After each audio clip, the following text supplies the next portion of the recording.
Love और arrange marriage वाली बहू की पहली रसोई।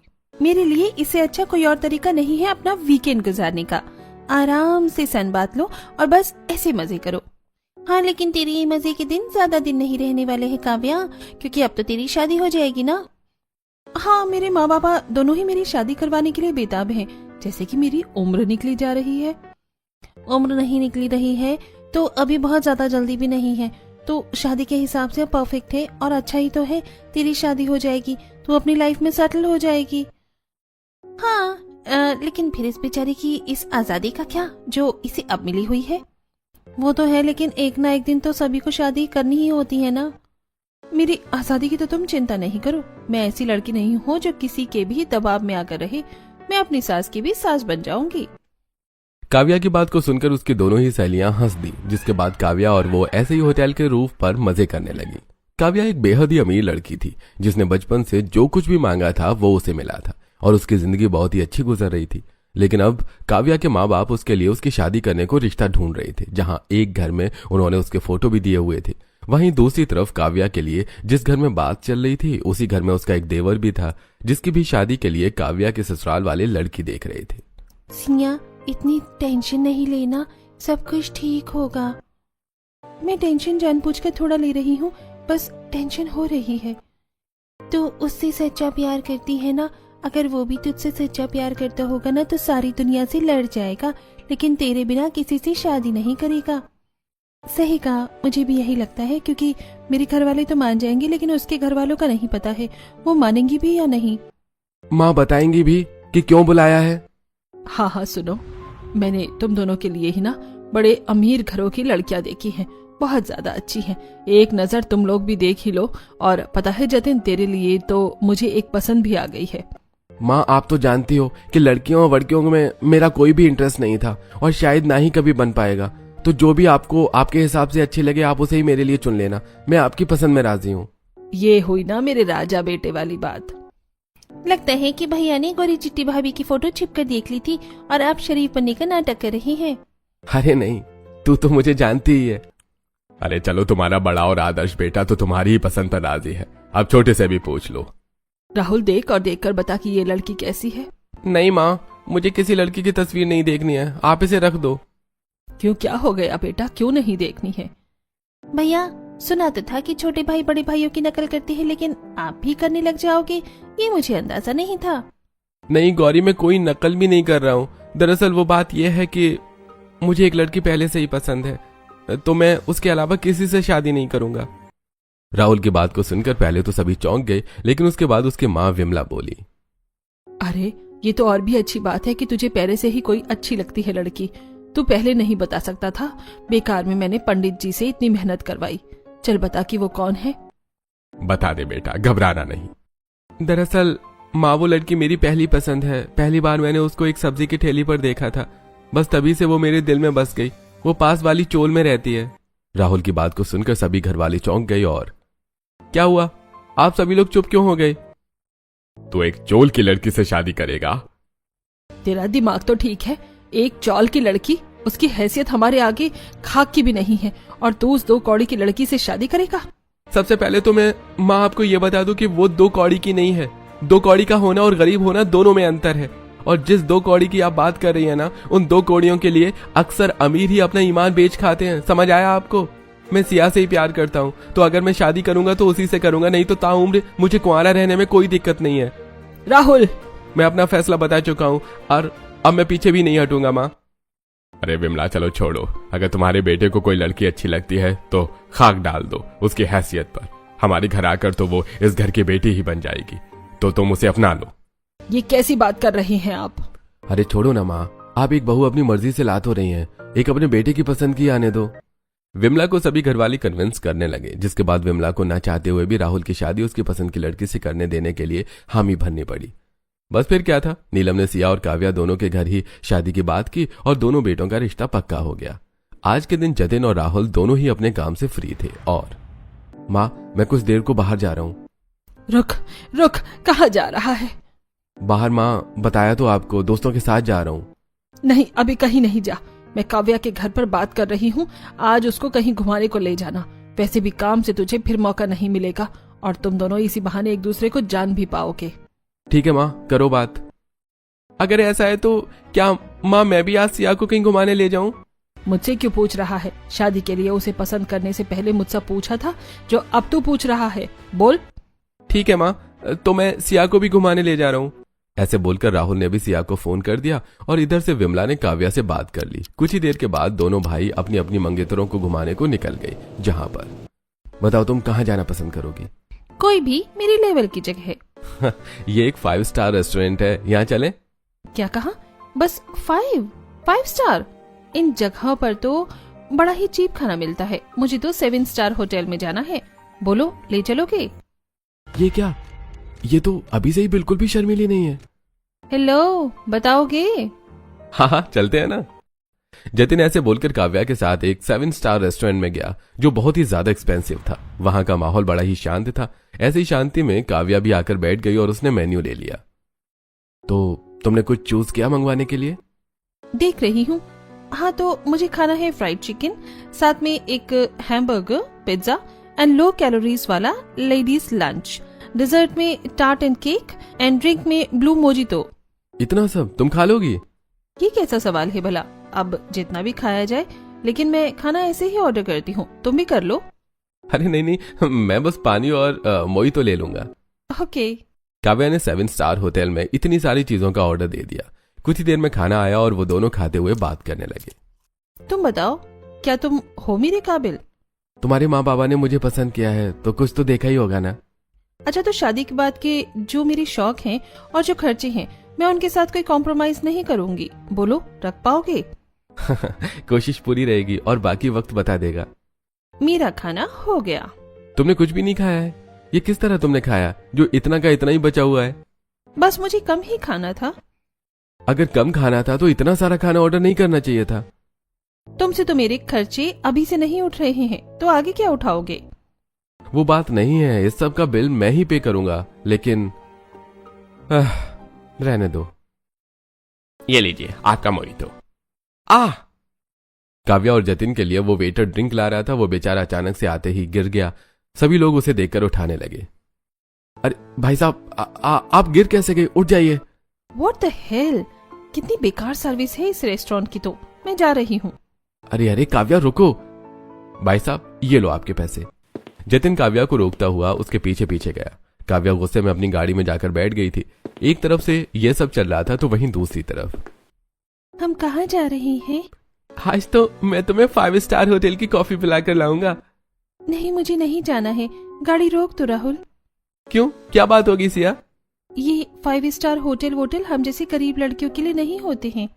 पागल हो गई हो? किसने कहा कि तुम गरीब हो? तुम अब मेरी पत्नी बनने वाली हो, समझ आया?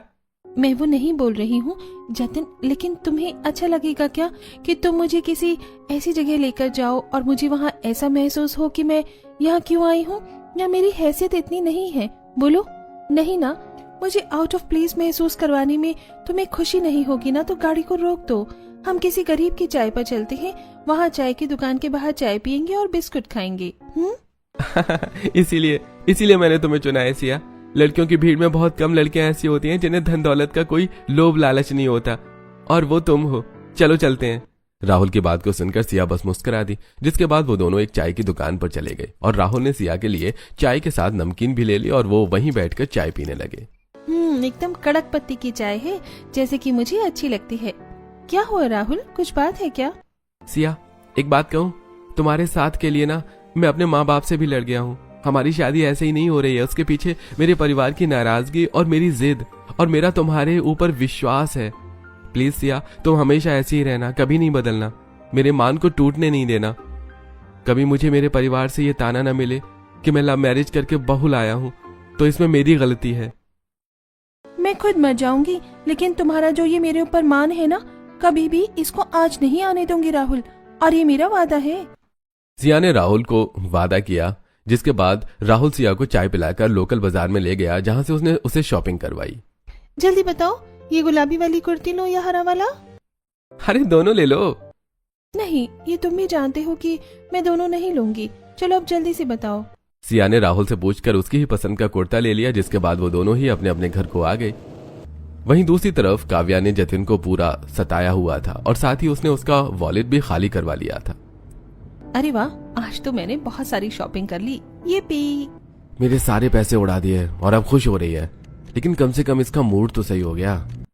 अरे जाओ, तुम्हारा घर आ गया है। ये सभी बैग्स मैं उठा कर लाऊं? लड़कियों से इस तरह काम नहीं करवाते हैं। फाइन, मैं रखता हूँ। मैं तुम्हारे बैग्स दरवाजे पर। बेचारे जतिन को खुद ही गाड़ी से निकलना पड़ा, जिसके बाद उसने काव्या का सामान दरवाजे पर रखवाया और काव्या इतराते हुए अपने घर में चली गई। कुछ ही देर के बाद जतिन घर आ गया। मैं आ गया माँ। घुमा लाया बेटा, बता वो कैसी लगी तुझे? माँ, अगर मैं सच कहूँ ना तो आप मेरी शादी करवा तो रही हैं, लेकिन मुझे वो लड़की बहुत ही ज्यादा नखरे वाली और एटीट्यूड वाली लगी। अमीर घर की लड़कियां ऐसी ही होती हैं। हाँ, क्योंकि बचपन से उनके नखरे उठाए जाते हैं, जिसकी वजह से वो ऐसी हो जाती हैं भाई। जो भी है, मैं तो अभी फ्रेश होने को जा रहा हूँ। जतिन ऐसे बोलकर अपने बाथरूम में चला गया और फ्रेश होने के बाद वो सो गया, क्योंकि काव्या ने उसे बहुत ही थका दिया था। ऐसे ही दिन गुजर गए और आज के दिन दोनों ही भाइयों की शादी हो गई थी। अभी उन दोनों की ही पत्नियों के गृह प्रवेश का वक्त था और वो दरवाजे पर खड़ी हुई इंतजार कर रही थी। रेखा, सुना है कि एक तो महलों की शहजादी बहू लेकर आई है विमला, और दूसरी तो फुटपाथी है। अरे बस हम क्या ही करें, बच्चे की जिद के आगे हार मान गए, वरना हमारे राहुल के लिए लड़कियों की कमी भी नहीं थी। मेरी पत्नी को कुछ भी बोलने से पहले लोग अपने गिरेबान में झांक लें कि कौन कितना काबिल है। राहुल की बात को सुनकर सभी लोग चुप हो गए, जिसके बाद दोनों बहुओं का गृह प्रवेश हुआ। आज के दिन काव्या का रवैया एकदम बदला हुआ था। वो बड़ी आहिस्ता से गृह प्रवेश की रस्म को करके घर के अंदर आई और उसने सभी के पांव छुए। अरे बहू जीती रहे, भगवान तुझे हमेशा खुश रखे। जीती रहे बहू। अरे वाह, अमीर घर से आई हुई बहू बस पैसे से ही नहीं बल्कि अपने संस्कारों से भी बहुत ज्यादा अमीर है। ऐसे ही थोड़ी ले आई हूँ मैं इसको बहू बनाकर। चिराग लेकर भी ढूंढोगी तो भी ऐसी बहू नहीं मिलेगी। विमला ऐसे ही अपनी बहू की तारीफ करके बहुत ही ज्यादा खुश हुई, लेकिन जतिन उसे देखकर सोच में पड़ गया था। जो उस दिन काव्या ने मुझे अपना रूप दिखाया था वो सच था या ये आज वाला सच है? लेकिन चलो जो भी है, काव्या सभी से अच्छे से बात कर रही है, यही मेरे लिए अच्छी बात है। जतिन ऐसे ही बोलकर खुश हो गया। ऐसी काव्या के बाद सिया घर में आई, जिसने बड़ी ही नजाकत से गृह प्रवेश किया और फिर वो भी सभी का आशीर्वाद लेने लगी। अभी वो विमला के पांव छूने को झुकी ही थी कि विमला ने उससे अपने पांव को छिपा लिया। लगता है कि माँ जी को मैं पसंद नहीं हूँ। सिया जैसे झुकी थी वैसे ही उठ गई और ऐसे करने लगी कि जैसे कि उसने विमला के पांव को छू लिया हो, जिसके बाद भाभी, मैं कब से आपका इस घर में आने का इंतजार कर रही हूँ। आज आखिरकार आप इस घर में आ ही गयी। ये लीजिए, ये मेरी तरफ से आपके लिए एक छोटा सा तोहफा। शुक्रिया। क्या बेकार का तोहफा है, इसको तो मैं कभी इस्तेमाल भी ना करूं। काव्या ने अपने चेहरे पर खुशी दिखाई, जो कि बिल्कुल झूठ थी। वहीं बेचारी सिया ये देखकर उदास हो गई, लेकिन कुछ बोली नहीं। कुछ ही देर के बाद दोनों बहुएं अपने अपने कमरे में चली गईं, जहां पर ये देखिए, यहाँ जतिन जी मैं सोऊंगी क्योंकि मुझे बेड पर लेफ्ट साइड ही नींद आती है।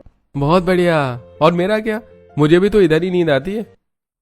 सोफा नहीं, लेकिन अब से यहाँ मैं सोऊंगी। काव्या से बोलकर अपनी मर्जी से अपनी पसंद की साइड लेट गई। तो वहीं दूसरी तरफ, वाह, ये हमारा कमरा है, बहुत ही ज्यादा सुंदर है। अच्छा लगा तुम्हें? आज गौरी ने जो नीचे किया सिया, उसके लिए मैं तुमसे माफी चाहता हूँ। अरे नहीं नहीं, आप क्यों माफी मांग रहे हैं? मुझे बुरा नहीं लगा।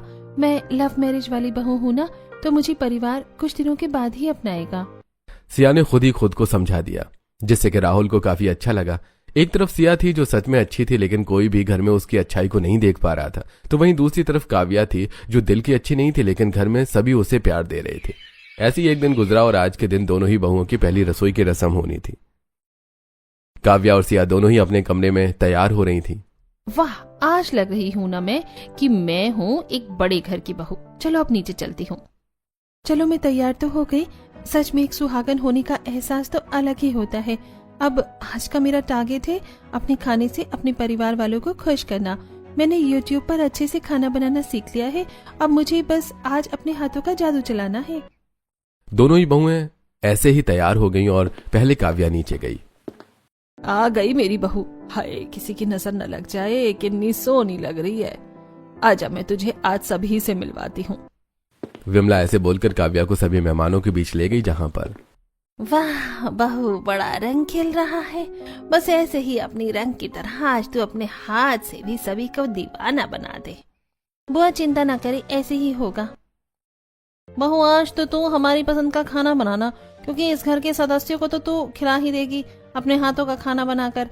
आज हमारा हक है, हम तेरे हाथ का खाना खाएंगे। सभी ऐसे ही काव्या से बोलने लगे कि तभी सिया भी तैयार होकर आई। सिया को लगा था कि उसको भी लेने कोई आ जाएगा, लेकिन कोई नहीं आया। ऊपर से ये मंजर राहुल देख रहा था तो वो ही सिया का हाथ पकड़कर आगे बढ़ा। अरे बुआ जी, मासी जी, आपकी दूसरी बहू भी तैयार होकर आ गई है। आ गई तो बहू, वैसे बड़ी जल्दी उठ गई। अरे कोमल बहना, कैसी बातें कर रही हो? बड़े घर की बेटी है, सुबह को देर से उठने की आदत है इसको। आप सब? नहीं राहुल जी, जाने दीजिए। ऐसे नहीं बोलिए, थकान हो गई होगी, धीरे धीरे जल्दी उठने की आदत बन ही जाएगी। काव्या ने अच्छी बनते हुए सिया की तरफदारी की। सिया ने आसपास और मेहमानों की बातें सारी ही सहन कर ली, जिसके बाद दोनों बहुएं खाना बनाने को रसोई में आ गईं। लेकिन काव्या बाहर जितनी मीठी और अच्छी बन रही थी, उसने अंदर जाते ही वैसे ही रूप बदल लिया। घर वालों ने छोले भटूरे, खीर और पूरी सब्जी बनाने को बोला है। साथ में पुलाव, हलवा पराठा और पनीर टिक्का भी बनाना है। तो इसमें से पनीर टिक्का, छोले भटूरे और खीर मैं बनाऊंगी, समझ आया? वो सब तो ठीक है, लेकिन हम ये सब एक साथ में भी बना सकते हैं, क्यों, है ना? साथ में? तुम होती कौन हो जो मेरे साथ खाना बनाओगी? बाहर तुम्हारी जरा सी तरफदारी क्या कर दी, तुम मुझे अपनी सखी सहेली समझने लगी। चुपचाप अपने काम पर ध्यान दो। काव्या के इस बदलते हुए रूप को देखकर सिया हैरान रह गई। बस फिर क्या था, सिया कुछ नहीं बोली और वो बस खाना ही बनाने में लग गई। इधर काव्या भी खाना ही बना रही थी, लेकिन काव्या से कुछ बन ही नहीं रहा था। जितना सिंपल लगता है उतना है नहीं। ये छोले मुझसे काले क्यों हो गए हैं? और ये भटूरों का आटा है या ग्लू? मेरी कोई मदद चाहिए क्या? शट अप, अपने काम पर ध्यान दो, समझ आया? काव्या ने सिया की जरा भी मदद नहीं ली। उधर सिया को भी खाना बनाना नहीं आता था। वो भी पूरी मेहनत से यूट्यूब से देखकर खाना बना रही थी। अच्छा, तो जब एक कटोरी सूजी का हलवा बनाते हैं तो उसमें एक ही कटोरी चीनी डाली जाती है, मतलब जितनी सूजी उतनी ही चीनी। अच्छा है। ऐसे ही सिया देख देख कर खाना बनाने लगी। सिया का खाना देखते देखते बनाते हुए अच्छा बनता जा रहा था, तो वहीं दूसरी तरफ काव्या से कुछ भी नहीं बन पा रहा था। सभी के खाने का भी वक्त हुआ था। और भाभी, अगर बुरा न माने तो आपका खाना अभी बहुत ज्यादा बनने से बचा हुआ है। आप कहें तो मैं आपकी मदद कर दूं? मैं तुमसे बोल रही हूँ क्या कि मुझे मदद करो? आई पड़ी मेरी मदद करने वाली। अब मुझे बाहर से ही खाना ऑर्डर करना पड़ेगा, और मैं क्यों ना करूँ? जब मेरे पास पैसे हैं तो मैं करूँगी ही, और कोई कुछ नहीं बोलेगा। काव्या ने ऐसे बोलकर पनीर टिक्का, खीर और छोले भटूरे तीनों ही चीजें बाहर से ऑर्डर कर दी, जिसके बाद कुछ ही देर में उसका खाना आ गया और उसने ऐसे उसे बर्तनों में निकाल दिया जैसे कि उसने ही वो सब बनाया हो। बाहर मेहमान, पड़ोस के लोग और घर वाले टेबल पर खाने का इंतजार कर रहे थे। दोनों ही बहुओं ने उन्हें अपना अपना खाना परोसा।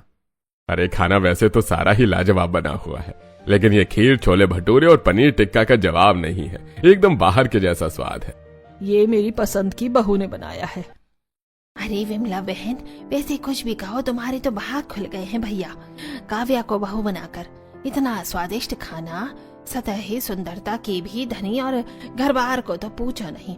सब कुछ तुम्हारे साथ तो सोना ही सोना हो गया। सिया भाभी का खाना भी अच्छा ही बना है, मैं झूठ नहीं बोलूंगी, लेकिन YouTube देखकर तो कोई भी बना लेगा। कोई अपनी क्रिएटिविटी ही नहीं है। आज तक तो तुझसे कुछ बनाया नहीं गया यूट्यूब देखकर, तो तू एकदम गोबर है। बोल भैया, आप ज्यादा नहीं बोलिए। अरे तुम खाने के टेबल पर बैठकर बहस नहीं किया करो, समझ आया? बाबा, अपने बेटे को ही समझाइए। राहुल की गुस्से में अपनी बहन से ही बहस हो गई, क्योंकि किसी और से तो वो कुछ बोल नहीं सकता था। कुछ ही देर के बाद जब सभी ने खाना खा लिया, तब सिया और काव्या को शगुन मिला, जिसमें काव्या को 9 लाख का हार और सिया को 1000 रुपए मिले थे। जिसकी जितनी हैसियत है और जिसने जैसा खाना बनाया उसी के हिसाब से शगुन दे रही हूँ, रख लो। शुक्रिया माँ जी, आपके हाथों से मिले हुए ये पैसे आशीर्वाद की तरह हैं। मैंने तो इसे कितने कम पैसे दिए हैं, लेकिन ये इसमें भी खुश है। खैर, मैं इसको इतना सता दूंगी कि ये ज्यादा दिन यहाँ खुश नहीं रह पाएगी।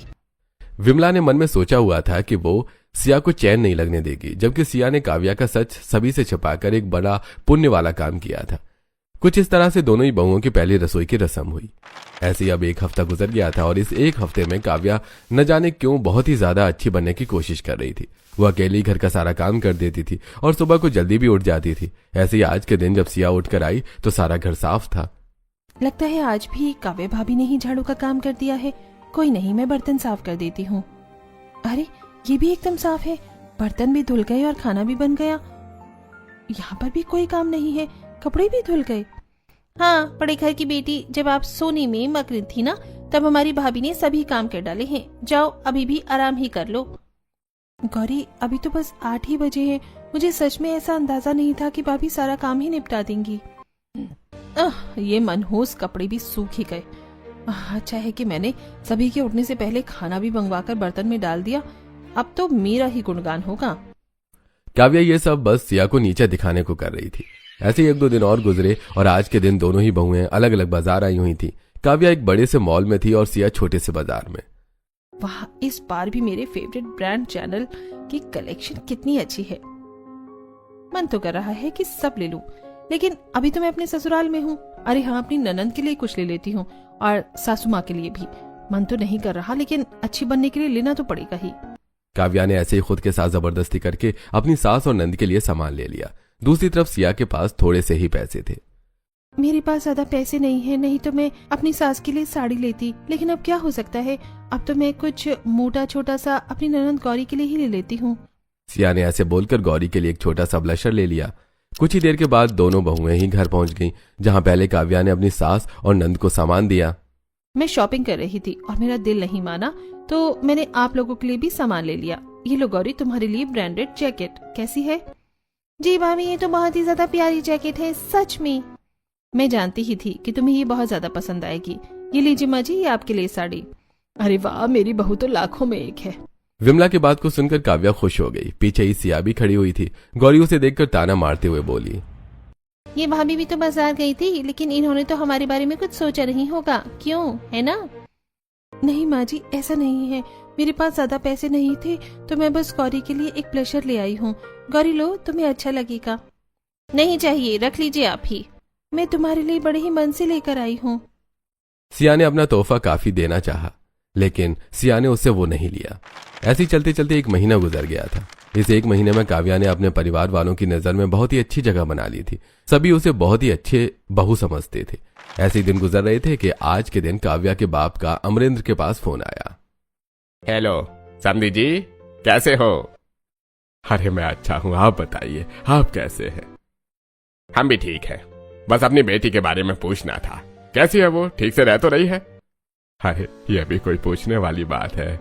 आपकी बच्ची बिल्कुल हीरा है, हीरा। बहुत ही अच्छे से घर में रहती है। क्या सच? अच्छा ठीक है। एक बार ससुराल वालों से जान लेना सही होता है, माँ बाप का, कि कहीं उनकी बच्ची तंग तो नहीं कर रही है। अरे आप बेफिक्र रहिए, वो बिल्कुल भी नहीं सताती है हम लोगों को। अमरेंद्र ने ऐसे बोलकर बात को खत्म कर दिया। और हाँ जी, क्या कहा समधी जी ने? हमारी बेटी ने अपना वादा पूरा कर दिया है। अब हमारी बारी है अपना वादा पूरा करने की। मैं जानती थी मेरी बच्ची कभी भी हमारा सर झुकने नहीं देगी। माधुरी की बात को सुनकर केशव बस मुस्कुरा दिया। उसके बाद दोनों माँ बाप किसी चीज की प्लानिंग करने लगे। ऐसे ही जैसे कि अगली सुबह आई तो सुबह सुबह किसी ने विमला के घर के सामने गाड़ी का हॉर्न बजाना शुरू कर दिया, जिसकी आवाज से सभी जाग गए। कौन है जो ये सुबह की नींद खराब कर रहा है? काव्या गुस्से में ऊपर से आई। घर वाले पहले ही बाहर खड़े हुए थे और जैसी काव्या बाहर आई तो वो हैरान रह गई, क्योंकि वहां सुबह सुबह उसका बाप गाड़ी लेकर आया था, जो कि काव्या की ड्रीम कार थी। बाबा बाबा, ये तो लैम्बोर्गिनी है जो मुझे आपसे चाहिए थी। मेरी बेटी ने मुझसे कुछ मांगा और मैं उसको ना दूं, ये तो अच्छा ही नहीं होता ना। ये मेरी बच्ची के लिए, जिसने मुझसे अपना वादा किया हुआ निभाया, तो अब ये बाप भी अपना वादा निभाएगा। बाबा, ये करोड़ों की गाड़ी आप अपनी बेटी के लिए लाए हैं? हाँ समधन जी, एक ही तो राजकुमारी है हमारी। अब उसकी भी ख्वाहिशों को पूरी नहीं करेंगे तो किसकी करेंगे? माधुरी को देखकर काव्या उससे भी लिपट गई और कुछ ही देर के बाद वो वहां से चले गए। ऐसी दोपहर का वक्त हो गया और सभी खाना खाने को टेबल पर बैठे थे कि तभी ऊपर से शॉर्ट ड्रेस पहने और बिल्कुल अलग ही लुक में काव्या आई। बहू, आज खाना नहीं बनाया? क्यों, मुझ पर ठेका है? अरे ये क्या तरीका है अपनी सास से बात करने का? और ये कपड़े क्यों इतने छोटे पहनी हुई हो? ये फैशन है और एटलीस्ट ये कपड़े आपकी सोच से तो बड़े ही हैं बाबा जी। काव्या ऐसे बोलकर अपने परिवार वालों को औकात दिखाती हुई चली गई। कुछ ही देर के बाद सिया खाना लाई और कोई बात नहीं है माँ बाबा, आज उनका नया तोहफा आया है ना, तो वो कुछ ज्यादा ही खुश हैं। कल तक सब सही हो जाएगा। मैं यही तो सोचूं कि आखिर एक ही दिन में इतना कैसे बदल गई। अब समझ आया कि कैसे ये सब बस अपने बाप से गाड़ी लेने का नाटक था। जतिन ने गुस्से में ये बात कही, जिसके बाद वो टेबल से उठ गया। ऐसे ही काव्या ही घर वालों को राह देखते देखते शाम हो गई, लेकिन वो घर में आने को तैयार नहीं थी। ओहो, आज तो मुझे पहले से भी ज्यादा मजा आ रहा है। म्यूजिक को थोड़ा सा और लाउड करो ना। काव्या ड्रिंक भी कर रही थी और नाच भी रही थी। ऐसी राह देखते देखते रात के 12 बज गए और वो आधी रात को घर आई, जिसके बाद भी उसने किसी की नहीं सुनी और वो बस जाकर सो गई। ऐसे ही अगली सुबह घर वालों ने काव्या को घेर लिया। बहू तू हमारे मुंह काले करवाएगी क्या? मोहल्ले में तेरा जितना नाम था ना, उतनी ही बदनामी हो जाएगी, इसलिए अब से तू ऐसे बाहर नहीं जाएगी बस। क्यों नहीं जाऊंगी? मैं तो जाऊंगी, और किसी के बाप में भी दम हो ना तो मुझे रोक कर दिखाए। काव्या ऐसे ही अपने ससुर से मुंह चलाकर आज भी घर से निकल गई, और ऐसे ही उसने आज भी आवारगी में ही वक्त गुजारा। अब रोजाना ऐसा ही होने लगा था। अब दोनों बहुओं की हकीकत सामने आ रही थी। जिसे घर वाले देवी समझते थे वही असली डाइन थी, और अब घर वालों के काम सिया ही करती थी। ऐसे सब चल रहा था कि आज के दिन, सिया अब तो तुम खाना और भी अच्छा बनाने लगी हो। हाँ, यूट्यूब देखकर। विमला ने आज भी सिया की तारीफ नहीं की। एक तरफ घर में ये सब चल रहा था तो वहीं दूसरी तरफ काव्या आराम से ड्राइव कर ही रही थी कि तभी उसका एक ट्रक से खतरनाक एक्सीडेंट हुआ। एक्सीडेंट इतना खतरनाक था कि उसकी पूरी गाड़ी पिचक गई और काव्या दूर जाकर गिरी। गिरते ही उसका खून बहने लगा और जल्दी से वहां मौजूद लोग काव्या को अस्पताल लेकर गए, जहां खबर लगते ही दोनों बहुओं के घर वाले और विमला का पूरा परिवार पहुंच गया। कहाँ है मेरी बहू? बहन हिम्मत रखो, बेटी अंदर आईसीयू में है, हालत बड़ी ही सीरियस है। सभी अब बेबस से खड़े हुए थे। काव्या का करोड़पति बाप कुछ नहीं कर पा रहा था। ऐसी कुछ देर सभी टेंशन में रहे कि डॉक्टर बाहर आए और देखिए, पेशेंट की हालत बहुत ही नाजुक है, हमें फौरन 4 यूनिट खून की जरूरत है। जो कोई भी हेल्दी हो उसका खून ही चाहिए। है कोई? डॉक्टर मैं दे दूंगा, लेकिन मैं शराब का सेवन करता हूं। मैंने कहा हेल्दी, जो अच्छा खाना खाता हो और जिसका खून साफ हो। मैं खून दे देती, लेकिन मैं भी कहाँ पूरी तरह स्वस्थ हूँ। डॉक्टर मैं ठीक हूँ, मैं जवान भी हूँ, तो आप मेरा ब्लड ले लीजिए। ठीक है, आप पहले अपना ब्लड ग्रुप दिखाइए। लखन ने सिया को चेक किया तो उसका ब्लड काव्या के ब्लड से मिल गया। बस फिर क्या था, जहां अमीरी भी बेबस हो गई थी वहीं एक गरीब ने काव्या की जान बचाई। काव्या की गाड़ी पूरी खटारा हो गई थी। कुछ ही देर के बाद ब्लड डोनेशन पूरा हुआ और काव्या को होश आ गया, जहां सभी उससे मिलने को गए। मैं जिंदा हूँ। हाँ तो जिंदा है, बस सिर्फ आज अपनी देवरानी की वजह से। अगर ये अपना ब्लड तुझे ना देती तो पता नहीं आज क्या हो जाता।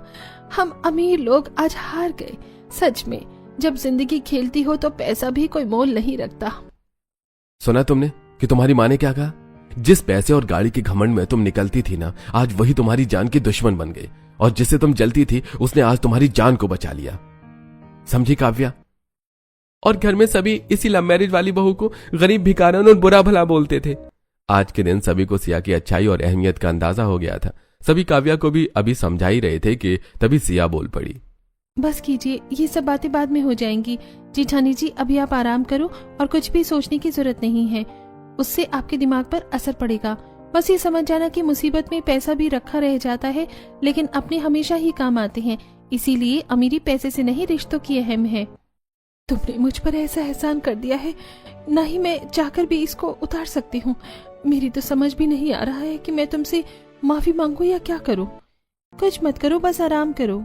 सिया की साफ दिली को देखकर सभी के चेहरे पर मुस्कान आ गई थी। सिया ने आखिर ये साबित कर ही दिया था कि वो कैसी लड़की है। बस फिर क्या था, जब काव्या सही हुई तो वो सच में अब बदल गई थी। वो घर के काम करती थी और सभी अब सिया के साथ भी मिलजुल कर रहने लगे थे।